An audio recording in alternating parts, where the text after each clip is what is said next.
Magandang araw mga kababayan. Komentaran lang po natin itong pag-recant ngayon ni Gutesa, mga kababayan.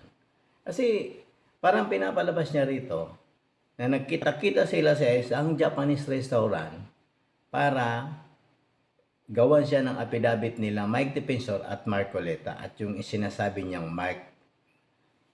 Ngayon, ang nakakapagtaka dito mga kababayan, bakit lahat ng nag-recant ay yung lahat na nag-deliver sa bahay ni Martin Romualdez at PBM, mga kababayan. Sinasabi ni Gutesa ngayon na sila daw ang gumawa ng affidavit doon sa kay Gutesa, sila Marcoleta, Mike Defensor, at siya ang nagpanotaryo doon sa kung saan man nagpanotaryo si Gutesa. Kusang loob niya ito, ayaw niya ito doon sa salaysay niya doon sa Senado noong panahon na yon. Tandaan po natin, kung titingnan mo po ang itsura ngayon ni Gutesa, ay talagang mataba po, hindi na siya katulad ng dati. Ngayon, siguro, sa dami ng pera siguro nakamal din ito, baka talagang hindi natin malaman mga kababayan kung totoo ba o sinasabi niyang pag-recant dahil nabayaran na siya o katulad din ng 4 na maris na di umano na 25 million bawat isa, mga kababayan. Nakakalungkot po kasi tandaan po natin may mga picture po ito doon mismo sa maleta. Tapos nagre-recant sila ng kanilang testimonya. Bakit? Para pahinain ba ang kaso ni Martin Romualdez, mga kababayan? Yun po ang nakakalungkot dito mga kababayan. So, pakinggan na po natin ang report na ito. Ang dating bodyguard ni dating Congressman Zaldico na si Orly Gutesa ang kanyang naunang alegasyon na naghatid siya ng mali-maletang pera kay dating House Speaker Martin Romualdez. Sa kanya pong bagong salaysay, sinabi ni Gutesa na sina Senator Rodante Marcoleta at dating Congressman Mike Defensor ang may pakana-umano ng kanyang naunang affidavit. Saksi, si Maki Polido, exclusive. Unang lumabas sa publiko si Orly Gutesa sa pagdinig ng Senate Blue Ribbon Committee kaugnay ng mga anomalya sa flood control projects noong Setyembre ng nakaraang taon. Sa kanyang testimonya, sinabi niyang bilang bodyguard ni dating Congressman Zaldico, naghahatid siya ng mali-maletang pera sa bahay ni dating House Speaker Martin Romualdez. Umigit kumulang 3 beses ako mismo ang nag-deliver ng basura sa bahay ni Congressman Zaldico at sa mga bahay ni Speaker Romualdez. Si Senador Rodante Marcoleta ang nagharap sa pagdinig kay Gutesa na inilapit daw ng kaibigan si dating Congressman Mike Defensor. Pero ngayon, binabawi na ni Gutesa ang kanyang mga sinabi sa isang panibagong affidavit. Pinilit lang daw siya ni Defensor na sabihing naghakot siya ng pera para kay Romualdez kahit hindi raw ito totoo. Sa isang video, binasa ni Gutesa ang ilang bahagi ng kanyang affidavit. Sa isang Japanese restaurant malapit sa Senado, sinulat daw ang kanyang affidavit laman ng kwentong idinikta ni Defensor. Inayos pa raw ni Marcoleta ang draft na tinipe ng Yan mga kababayan, yan ang kwento niya. Dahil daw di umano, pero bakit nagawa ni Gutesa na mag-testify at sinang-ayunan ito ni Zaldico, mga kababayan? Tandaan po natin na sinasabi ni Zaldico na totoo lahat yung sinasabi ni Gutesa. Paano ngayon yun mapapasinungalingan, mga kababayan? At kinonfirm ito ng 18 marin.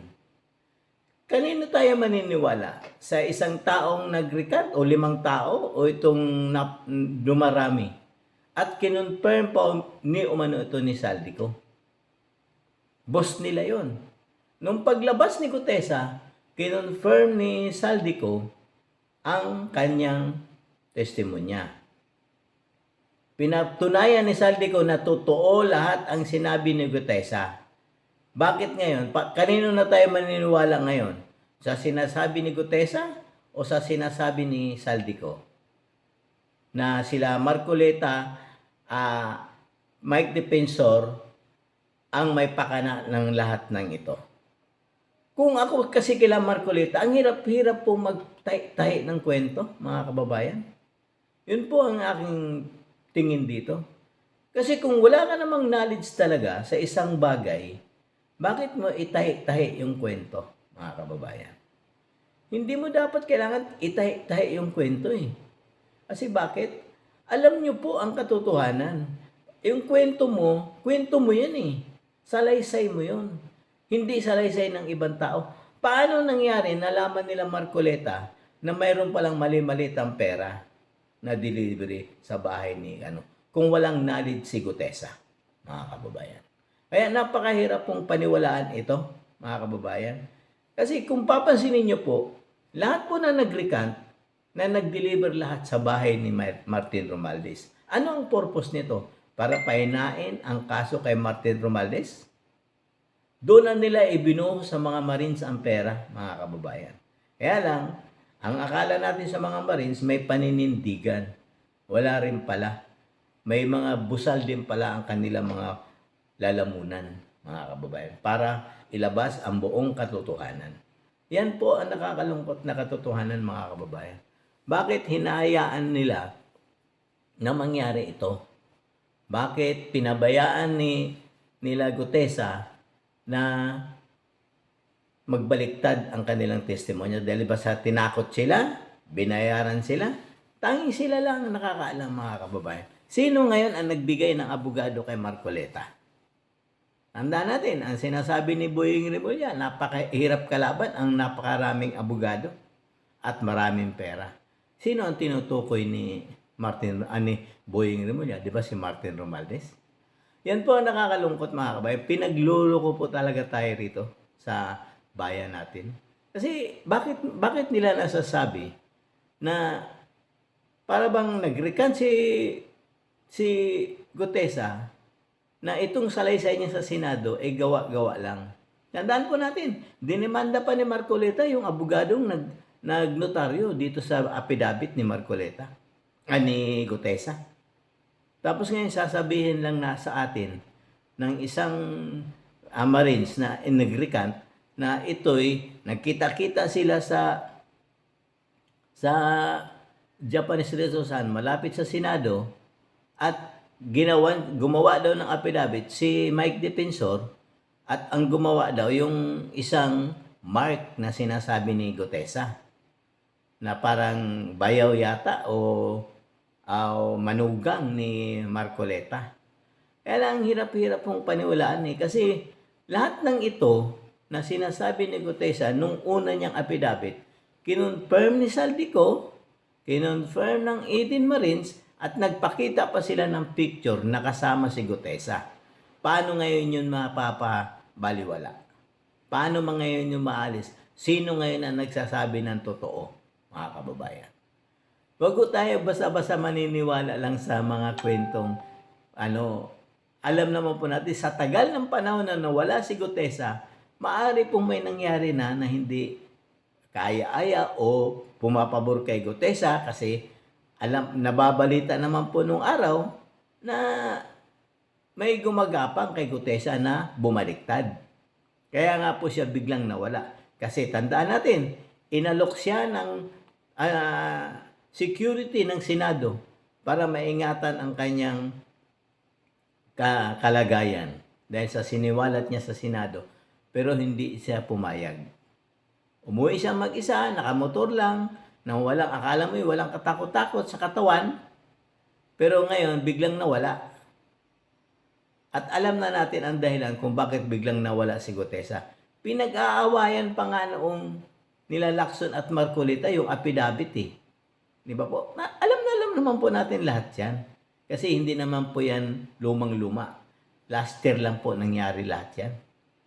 Pero ngayon, ang nangyari ngayon, bumaliktad ang panahon, ang nadidiin pa ngayon sila Marcoleta at Mike Defensor. Paano tayo maniniwala sa isang tao na nagsalita ng una, tapos biglang binawi yung kwento? Ang yung una niyang salita, kinonfirm mismo ni Saldico na totoo yan sinasabi ni Gutesa. Kinonfirm din ng 18 Marine nung unang lumabas. At nagpakita sila ng picture na kasama si Gutesa. Paano natin pababaliwalain ito, mga kababayan? Yan po ang nakakalungkot na katotohanan. So kung maniniwala tayo kay Gutesa nung araw, paano tayo maniniwala ngayon kung lahat ng sinasabi niya sablay na ngayon? Sablay po ito mga kababayan, hindi natin alam. Kasi bakit? Lahat ng sinasabi niya ngayon, sino ang magko-confirm na totoo ang sinasabi niya ngayon? Siyempre, i-deny nila Marcoleta, i-deny ni Mike Defensor, i-deny nung Mark yan. Eh paano ma-deny ngayon ni Saldico na National TV sinabi niya yon? Di ba po? Hahanapin natin itong video ni Saldico na yan na sinabi niya na kinonfirm niya na ang sinabi ni Gutesa doon sa Senado. At ipakita natin yung picture ng 18 Marines na kasama si Gutesa, mga kababayan. Kaya ano po ito mga kababayan, gumapang na po yung malaking kamay na may makasamang malitang pera. At yun ay tinamaan ang nasilaw, itong 4 na Marines at si Gutesa, mga kababayan.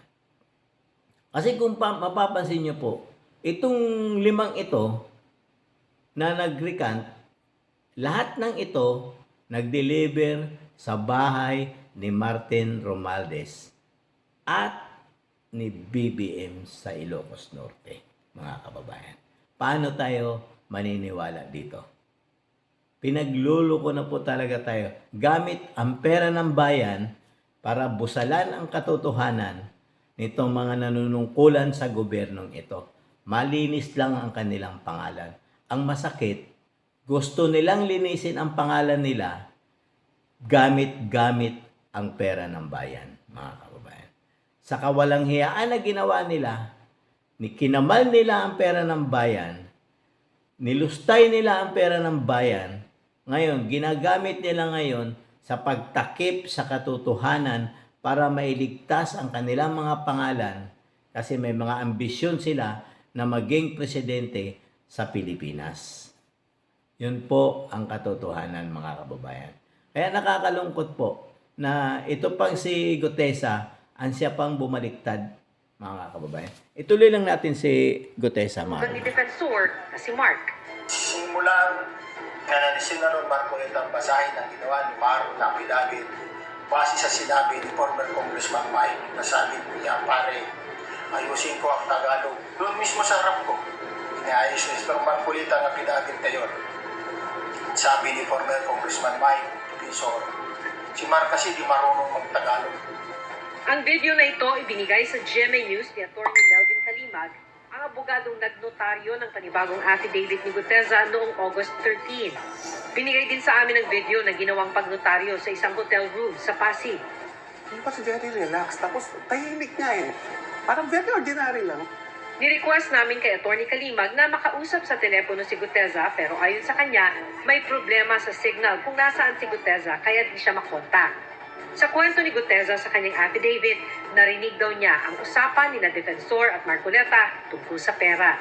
Sabi ni Congressman Mike, basahin mo na muna, ikaw na ang bahala kung pwede yan. Sabi niya, pari, 150 million lang, masaya na tayo. At ang matapos siyang basahin ng affidavit, sabi niya, ito na yung missing link na hinahanap natin kasi puro sinasabi ko at Yan na nakakalungkot, mga kababayan. Para bang lumalabas pa na para bang nag-extort pa yata sila Mike Defensor at si Marcoleta. Dahil sa binabanggit niyang 150 million, mga kababayan. Tapos ang pangako daw di umano sa kanya nila Mike Defensor at Marcoleta ay pag-aral, gagawing scholar yung anak niya at sustentuhan yung pamilya niya, mga kababayan. At may alok sa kanyang pera. Yan po ang nakakalungkot. Ito, hindi po natin alam kung sa sarili ba niyang dibdib ito galing. Kasi ang tibay ng dibdib nito, mga kababayan. Yung taong tumutulong sa kanya nung una, ngayon yun yung ngayong idinidiin niya para lang mailigtas ang taong nasa likod ng mali-malitang pera. Paano natin mapasubilaanan ngayon, mga kababayan? Ang hindi natin maalis, mayroon talagang mali-malitang pera. Di ba po? Nandiyan kay Kimbo, nandiyan sa bahay ng PR. Kaya nagtataka po ako eh. Bakit puro mainstream media ang unang-unang naglalabas nito? Bakit? Kasi nga po, sila yung unang-unang nakakaalam Kasi may PR po. Ayon mismo sa 18 Marines, mga kababayan. Nakakalungkot lang pong isipin. Tingnan niyo po si Gutesa at nung panahon na tumaba po. Ibig sabihin, busog na busog ito, mga kababayan. Busog na busog ito at baka nasa magagarang subdivision pa nakatira ito ngayon, mga kababayan. Yan po ang nakakalungkot na katotohanan. Mahirap po na maniwala ngayon, mga kababayan, kasi sa totoo lang, sa dami ng perang nakamal nila, gagawin talaga nila ang lahat para malinis ang kanilang pangalan dahil sa pangarap nila sa 2022. Ambisyoso pa rin ito, mga kababayan. Kaya lang, sino kaya ang maluluko na rin ito, mga kababayan? Taong bayan ba? O ang sarili nila? Kasi ang masakit po talaga nito, mga kababayan. Gamit-gamit ang kwata ng bayan para busalan ang katotohanan. Bayaran ang mga dapat bayaran, pahinain ang kaso para hindi tayo makulong. Yan po talaga siguro. Kaya ganun nila katagal hindi isinampa ang kaso kay Martin Romualdez. Bakit? Gumagawa pala sila ng paraan para mapahina yung kaso na isinasampa nito. Huwag ho tayo magulat kung bigla na naman maglalabas si Saldico ng video na mag-recant din siya sa kanyang mga sinasabi, mga kababayan. Di ba po? Huwag ko tayo magulat yan. Kasi nga itong mga ito, nag-isa-isa na nag-recant. Paano ngayon yung si Saldico? Baka bigla na naman maglabas ng medyo na nagsisinungaling siya sa katotohanan na sinasabi niya hindi totoo. Dahil baka siya sabihin niya, mayroong nag-pressure sa kanya. Ay hindi nga siya magilap kung saan siya lupalop ng bansa kung naroon eh. Yun po nakakalungkot, mga kababayan. Sana makuha natin ang katotohanan na mapatunayan natin na hindi na nagsisinungaling itong mga nag-recant na ito, mga kababayan. Kasi dapat ang mahuli dito yung mismong handler niya ngayon. Kung sino yung handler niya ngayon, hindi natin alam. Kung sino ba ang pinapaboran niya ngayon, malamang yun ang handler niya. Di ba po? Mayroon po talaga umahawak na dito, mga kababayan, at tinuturuan na ito kung ano ang dapat sabihin. Di ba po? Yun po ang katotohanan dito, mga kababayan. Kaya lang nakakalungkot lang pong isipin na ito si Gutesa ay ginamit siya, nagsalita siya, naniniwala ang lahat sa kanya nung panahon na nagsalita siya kasi sinabi niya ang buong kwento, may address pa siya. Tapos, ngayon, bigla niyang babaguhin para para painahin ang kaso laban kay Martin Romualdez? O talaga namang sinasadya lang nila na para itong kasong ito, mga kababayan. Yan po ang nakakalungkot na katotohanan. Di ba po? O hanggang dito na lang po. God save the Philippines. Kami ang boses ng masa, hindi natatakot. Katotohanan lang, di kami nalulunod. Walang bahid ng sismis, lahat ay totoo. Kahit sino ka pa, pag mali ka babanatan ka. Walang pinipili kulay, wala kaming kinikilingan. Basta para sa bayan, kami lalaban. Pag tama palakpakan, pag mali banatan. Di matitinag, di matatakot, para sa bayan tuloy ang sigaw. Sa harap ng kamera, walang halong takot. Mga baluktot, lahat kayo'y tutumba. Ang hustisya at totoo, yun lang ang mahalaga. Kahit sinong harang, di kami matitinag. Walang pinipili